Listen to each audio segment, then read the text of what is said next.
The FIA recently announced that F1 drivers would need to get the FIA's permission before using Formula One as a platform to express their political, religious, or personal views. Many feel that this will impact Mercedes driver Lewis Hamilton the most. Team principal Toto Wolff has now spoken about it to multiple media outlets. I'm your host, Dillon Shelley, and first up on Formula World, should Hamilton be worried about FIA's new rule?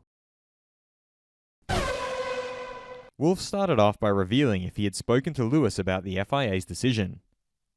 We haven't talked about the political situation because he's in his off-season. He then highlighted the need for shielding Lewis from F1. I think it's important to shield yourself from F1. That is what I'm very much doing, helping to shield. He then spoke about how they plan to approach this issue. Once he's back, these things will certainly be discussed with a positive mindset. I think we need to see how this really pans out. We understand that sports are here not to make politics, but on the contrary, unite. He then expressed his confidence in FIA President Mohammed bin Sulayem to solve any disagreements amicably. I have no doubt that Mohammed bin Sulayem and the FIA mean well to achieve the right things. It's just about aligning that with drivers that have been more outspoken in the past. Every time, I know when Mohammed has spoken to Lewis, and the other way around, it has ended up in a positive conversation. Fast feed. F1's Chief Technical Officer Pat Simmons explained that the power unit regulations are out and published. They're not finished. On January 25, we've got a big meeting in Geneva with all the teams. That's the first sort of real interaction where we sit down with the teams and we say, here are the concepts we want to bring into 26, and we start getting their views on that. Toto Wolff thinks that if you give reserve driver Mick Schumacher a safe environment to develop, he can become a good racer in a permanent seat. Just as we let Nick de Vries go to make a career for himself, the same could happen with Mick. Whether it's with our team or somewhere else, we don't know yet. Responding to rumours that Porsche were looking to buy them, Williams reiterated that the rumours that Williams Racing is up for sale are inaccurate.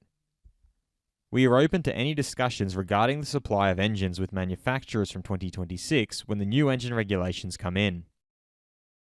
Former F1 driver turned media personality David Coulthard reasoned that for Checo to look at how many victories Max had and how many he had, it's not like he is just having to polish a few corners. This is a major rewrite, a software update. If you use the same ingredients in the cake, you will get the same cake. You need to change it if you want something different. Aston Martin Technical Director Dan Fallows believes the important thing for them is to make sure that they don't just replicate what their competitors are doing. We don't believe that's going to help us overtake the likes of Mercedes, Red Bull, and Ferrari.